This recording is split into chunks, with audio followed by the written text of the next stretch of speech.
and this is Anona Kids. I'm sorry, I'm a little busy right now because we are super busy getting ready for our grand reopening on June 13th. That's right, you heard me correctly. On Sunday, June 13th at 9:30 a.m., we are launching our brand new in-person Anona Kids small group experience right here. And you are invited. It's going to be so awesome. But because of that, this week might look a little different while we are getting ready for you. But don't worry, we still have a really good morning planned for you. We've got a Bible story and worship and so much more. So stick around for a really good lesson on how we can practice living for God. Let's go check it out. Oh, got it. Get that. Oh, geez, gotta do this. All right, ready.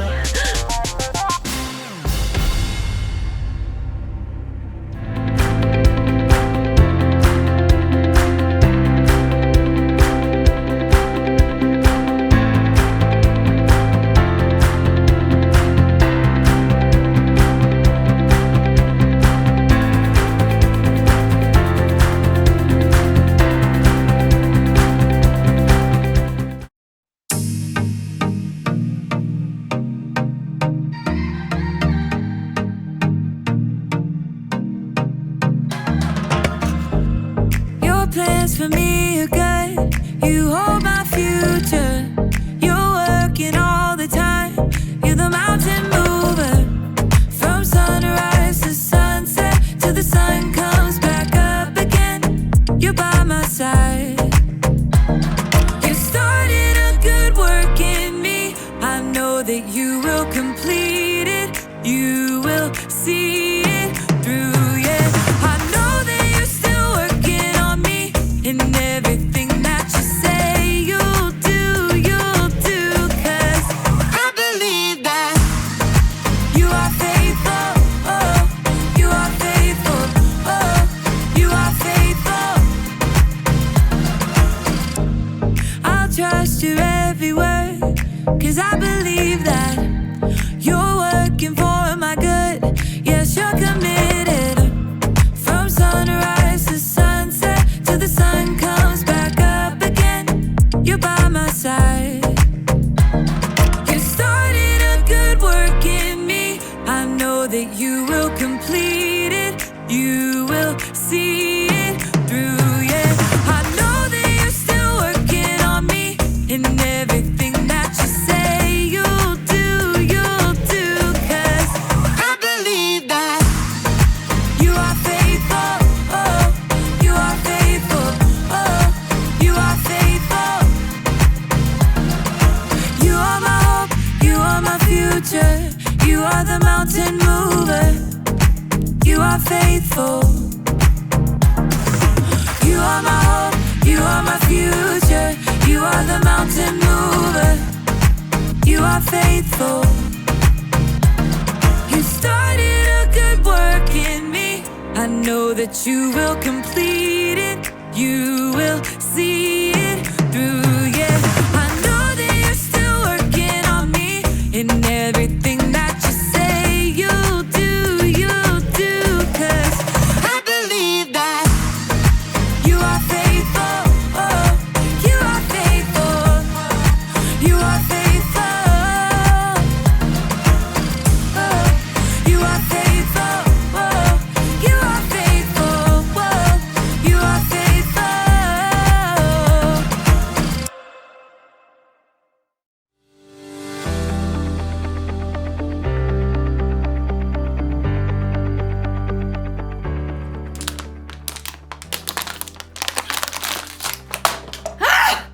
Hey everyone!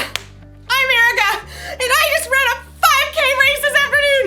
I didn't win, but I also didn't give up. I made it all the way to the finish line, so it's time to celebrate!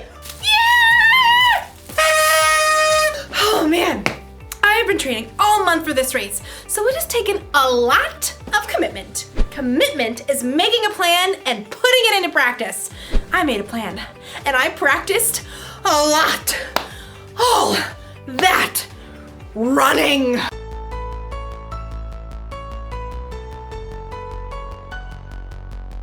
and strength training. And even training my brain. For a month, it's like training has been my life. Like, I thought about this race constantly. When I decided what to eat. Oh, when I chose how to spend my time.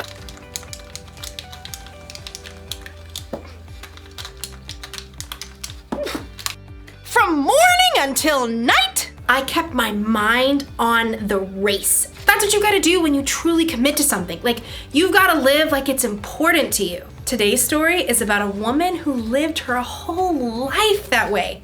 I'll see you when you get back. I've gotta get this party started!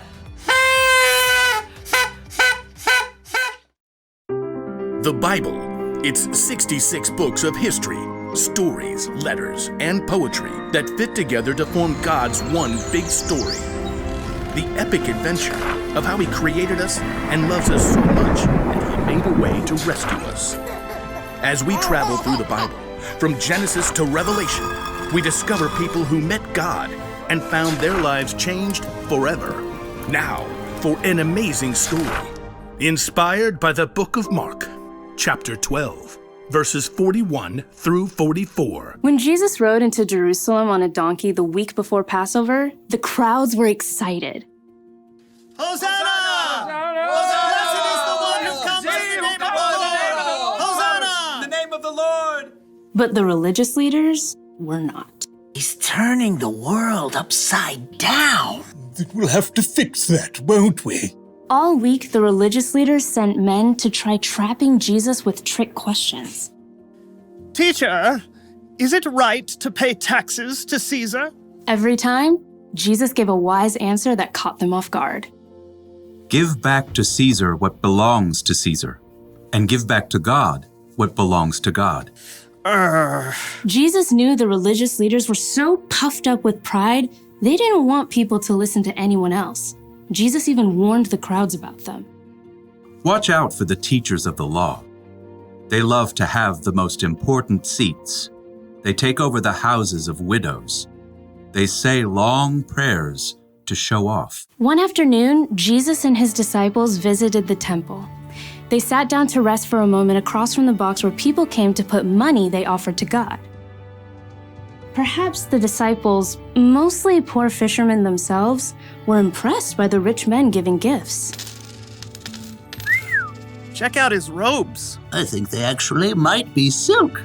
Jesus watched the rich men dropping handfuls of gold coins into the box. He knew that, like the religious leaders, they were proud to show how important they were. Check this out, world. Money, money, money. Always sunny in a rich man's world.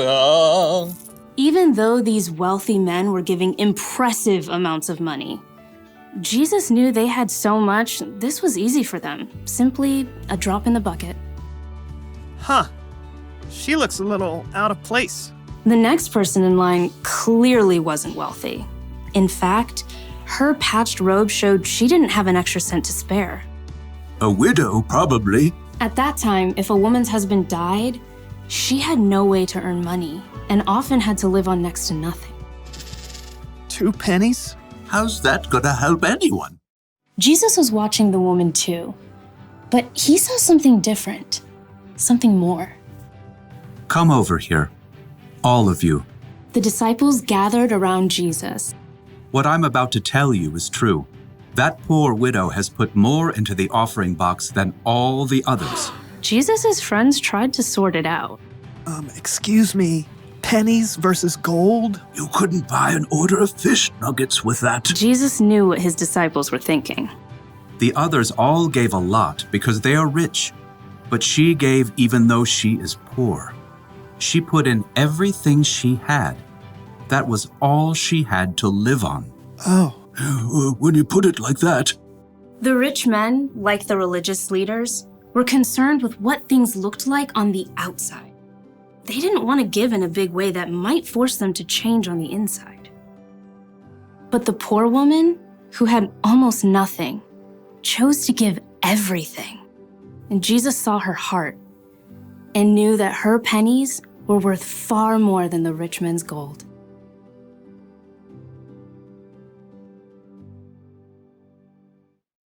Nobody else thought a poor woman giving 2 small coins was a big deal. But Jesus saw the truth. Other people gave because they were rich. This woman gave everything she had because she was putting her trust in God. She was living for Him. And that's something to celebrate. Woo! Yeah! Living for God is about more than giving money. It's about trying to include God in every part of your day. It's about asking yourself before every choice you make, does this honor God? I could copy my friend's homework or do the work myself, like I'm supposed to. I'm gonna do the work. Or ask yourself, does what I'm about to do show love to others? My friend didn't get me anything for my birthday. Should I get even by giving her nothing? Or should I forgive her? Well, I did already wrap it. She's gonna love it. If you ask yourself those questions, it'll help keep your mind on God.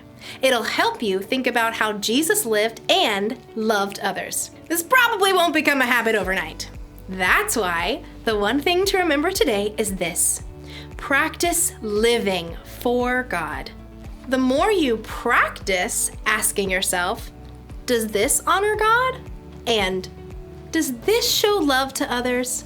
The more natural it becomes. It feels good to commit to something and stick to it.